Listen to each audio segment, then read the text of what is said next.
20 minutos nos separan ya del mediodía, siempre conectados con materia de salud, particularmente con la salud bucal. En esta oportunidad vamos a hablar sobre la halitosis, una problemática que sin duda preocupa a muchas personas. ¿Por qué se produce? ¿Se puede prevenir? ¿Es algo tratable? Lo conversamos con el doctor Miguel Teodoro, cirujano dentista, que nuevamente está con nosotros acá en Matinal Nuestra Casa. ¿Cómo está, doctor? Bien, ¿y ustedes?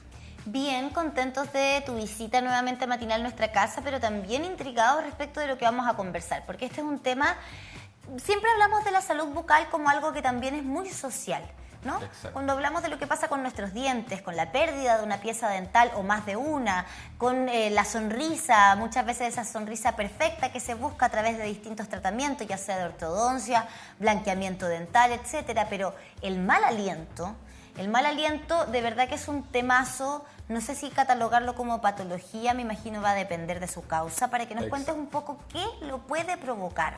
O sea, primero que todo hablar que el mal aliento es lo que llamamos nosotros la halitosis. La halitosis se produce por varias razones, puede ser momentánea o puede ser larga en el tiempo, asociada a alguna patología del paciente. Okay. Pero la principal causa de este mal aliento, de esta halitosis, es justamente un tema de higiene bucal. Esto vendría a ser un síntoma, entonces, de ya sea una patología preexistente o de una mala higiene bucal. Exactamente, y por eso es súper importante que es un tema complejo, lo que conversábamos recién, que cómo le dices a alguien, porque muchas veces la gente no se da cuenta que tiene halitosis. Las personas nos acostumbramos, pasa lo mismo con los perfumes. Nosotros estamos acostumbrados a un perfume y después te echas el perfume que es súper caro, qué sé yo, y empiezas a no sentirlo. Se produce lo mismo en la persona, un acostumbramiento a su olor, ¿te fijas? Entonces, ¿cómo le decimos a alguien que nosotros sentimos que tiene un problema de halitosis? Es súper complejo y finalmente, como tú dices, es un tema además social, que nos complica a todos cómo le explicamos, cómo le decimos, cómo la persona lo trata, porque muchas veces se preocupan de que los dientes estén parejos, que estén blancos, pero puede haber algún problema por ahí, a veces un tercer molar, una muela del juicio, que no ha salido bien, que queda con un capuchón de encía tapando y se mete comida entre medio, y eso produce un problema de mal aliento. Hay muchas cosas que también, por ejemplo, nosotros las amígdalas, tenemos unas criptas. No sé si lo han visto, hay un montón hoy día de TikTok que salen. ¿Estas partes blancas? Las partes blancas, que se llaman los fuerte. tonsilitos o tonsirolitos.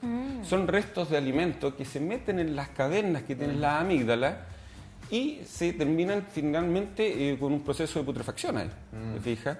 Hay otros problemas asociados a periodontitis, que los dientes están un poco con problemas de encía. Primero la periodontitis, ¿qué es lo que es? Un problema de encía, pero ya más grave. Primero parte por la gingivitis y luego pasa a periodontitis. Y ahí se acumulan bacterias. Ya, ¿y esto es de un día para otro? ¿Es un proceso lento que...? Cuando se trata de alguna patología asociada, por ejemplo, como explicábamos, a periodontitis, asociada, por ejemplo, a problemas respiratorios, por ejemplo, sinusitis, que son a veces son olores un poco característicos. Las mamás tienen una sensibilidad especial para esto. Lo conversábamos delante, que sienten un poco de dolor y saben al tiro si es que el niño se está empezando a enfermar o no, si hay un problema respiratorio, si hay un problema gástrico, porque puede ser la guatita que está generando algún problema. Esos son los de tipo cuando ya hay una patología y es crónico. Y por eso es importante ir al dentista, para que el dentista pueda hacer un diagnóstico diferencial.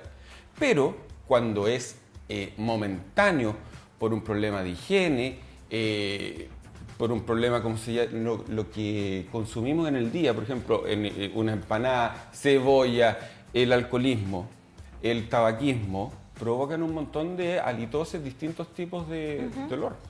Ahora, particularmente con el tabaco, si nos pudiéramos quedar ahí un poco, porque claro, está el olor de la persona que ha fumado recientemente, ¿no? El olor a pucho. El olor a cigarro, sí, que se siente, que además queda impregnado en la ropa, por el humo, en el pelo, pero particularmente en la boca. Ahora, ¿eso podría eventualmente pasar a ser algo ya crónico en una persona? Súper buena pregunta, porque en definitiva el cigarro, ¿qué es lo que hace? O sea, el humo ingresa a los pulmones. El aliento, ¿qué es lo que es? El aire que nosotros expulsamos. Y la halitosis se produce por este aire que viene contaminado y con un olor. Si hay una persona que es fumador crónico 10, 15, 20 años, esos pulmones están Ya viene completamente intoxicados. Ya no es un tema a nivel de la boca. Ya no es, o sea, únicamente. te puedes cepillar bien la boca, limpiar y va a seguir esto. Y si a eso le sumamos, por ejemplo, el componente del café, porque ahí hay una mezcla, y perdón las personas que son fumadoras, porque como tú dices es un tema complicado, pero las personas fumadoras que además lo mezclan con café y particularmente muy temprano en la mañana, En ayuna. es una mezcla letal, es una bomba de olor. Así es. Bueno, el café entiendo que para los perfumes anula un poco Sí. y por eso se siente un poco más. O sea, estimula mucho más el olor de Cuando se ciertas pasa, cosas. cuando uno prueba de un perfume. a Exactamente, otro. Hay que oler exactamente. granitos de café. Exactamente. Ahora, claro, hay mezclas que son letales. Sí, no, sin duda, sin duda. Y además que generan otro tipo de problemas, incluso disfunciones sexuales que estuvimos hablando el día de ayer con el consumo del tabaco. Del tabaco, sí. Así Pero es. preguntarle la diferencia, por ejemplo, en esa, o no sé si el término es así, pero esa litosis de la mañana versus la litosis del día. Que ahí depende. O sea, si tú pasaste todo el día, en la noche, ¿qué es lo que pasa? Que nosotros estamos horizontales. Entonces puede haber algún tema de reflujo, puede haber algún tema de ciertos jugos gástricos que pasan a la boca. ¿Ya? Y esa es como la litosis, además de, hay pacientes que tienen más sequedad bucal, porque la saliva propiamente tal hace un fenómeno de autoclisis que limpia todo esto. Pero hay pacientes que tienen sequedad bucal, menos saliva, hay pacientes que tienen, por ejemplo, respiradores bucales. ¿Duermes con la boca abierta? Entonces, ¿y qué pasa? Se seca esto. Al secarse, las bacterias proliferan. Ah, ok. Y se forma una litosis de la mañana. Ya, pero eso es como esperable, entre comillas. Exactamente, normal. Ok. exactamente. Por eso hablábamos la otra vez que a veces si va a tomar desayuno muy tarde o mucho tiempo después, es importante igual lavarse los dientes solo por haber despertado y no esperar tener que comer algo para cepillarse, todo dependiendo. O sea, si te vas a levantar o vas a tomar desayuno a los 15 minutos de levantarte, no. Pero si a la hora sí. Toda saliva, y perdona, pero voy a llegar a un punto. Toda saliva es funcional de la misma manera o ayuda de la misma manera a limpiar la boca. ¿Por qué pregunto? Porque yo creo, y no sé si estoy equivocado o no, pero que hay distintas salivas. Porque hay salivas de, por ejemplo, cuando uno piensa, mira, pensé al tiro como en algo ácido y al tiro empecé a salivar más. Sí pasa. Y es como más acuosa. Exactamente. Hay saliva que es un poco más espumosa. Exacto. Y hay personas que producen mucha saliva espumosa y que a veces tienen un poquito de saliva siempre Cuando presente hablan, aquí, claro. en la comisura de la boca.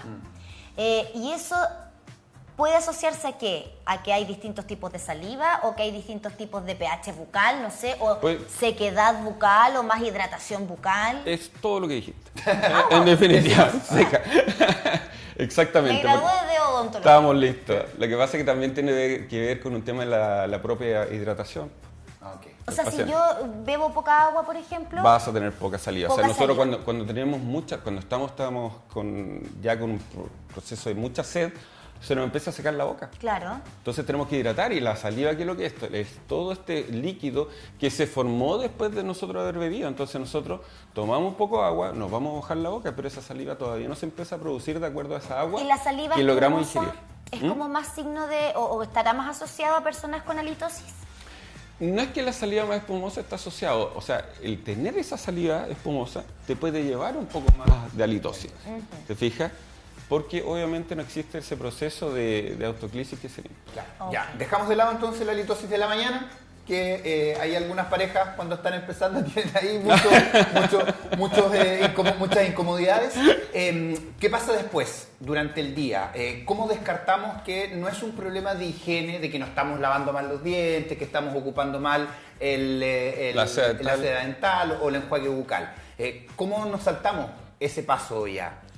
Es importante lograr discriminar primero que todo de qué se trata esta halitosis. Cuando nosotros ya sabemos que tenemos halitosis, podemos ir al dentista y que él nos vea qué es lo que tenemos, porque podemos tener tártaro. ¿El tártaro qué es lo que es? El sarro que lleva mucho tiempo en los dientes y está pegado ahí. Muchas veces hay pacientes que no se dan cuenta que tienen, porque si lo tienen acá adelante se pueden dar cuenta, pero a veces hay mucho que está allá atrás. Ahora, en el proceso de limpieza de los dientes es súper importante destacar y siempre decir, el cepillo de dientes no se tiene que mojar. Muchas personas mojan el cepillo de dientes antes de echarle la pasta. Ah, ok. Sí. Mojan el cepillo de dientes, le echan la pasta, mojan de nuevo con Y pasta. luego, Y luego te cepillas y una vez terminado el cepillado, te enjuagas. Todo ese proceso es súper importante que no se moje el cepillo de dientes. Yo siempre le digo a mi hija, sobre todo le digo, cuando vas a pintar con témpera, tú no mojas el pincel, lo secas. Esta es la témpera, no mojas el pincel con témpera, pintas. Y luego esta hoja no la enjuagas porque si no el dibujo no queda. Las pastas de dientes pasa lo mismo. Tienen muchos factores. Uno, aromáticos. Dos, tienen el flúor, que si tú lo enjuagas vas a terminar sacándolo todo. O sea, no hay que enjuagarse. No hay que enjuagarse. Puedes escupir un poco, lo que más te incomoda, pero no enjuagarse porque si no vas a terminar sacando todo esto. Y no pasa nada con Que que es un traguemos tema poquito de más. hábito, ¿no? Idealmente no tragar la pasta de dientes. Ya, es que ese es un tema de acostumbramiento, porque Exacto. nosotros aprendimos a cepillarnos mal. Fíjense en las películas. Todo. ¿Cómo se lavan los dientes en las películas? ¿Han visto en alguna película que se enjuaguen? Parece que no. No. Y uno dice, hoy los gringos que se lavan raro los Sí, es dientes. verdad, sí. Sí, porque a Sí. nosotros nos suena raro. Pero empiezan a fijarse bien ahora en las series, en las películas antiguas incluso. No, y todo el drama con el cepillo de dientes, pues. Lo hacen, exacto, y lo Toda la hacen- trama de la película. Lo hacen como tú estás explicando ahora. Exacto. Sin mojar y sin enjuagarse al final. Y ojo, Es un tema. y algo que es súper importante, el uso de seda dental. A veces me preguntan qué va primero, el cepillado de dientes o el uso de seda dental. Yo recomiendo personalmente el uso de seda dental primero, porque con eso eliminamos el máximo de mugre o de comida o resto alimenticio que quedaron entre medio de los dientes, porque el cepillo de dientes no pasa entre medio de los dientes. O sea, todos estos espacios nosotros podemos cepillarnos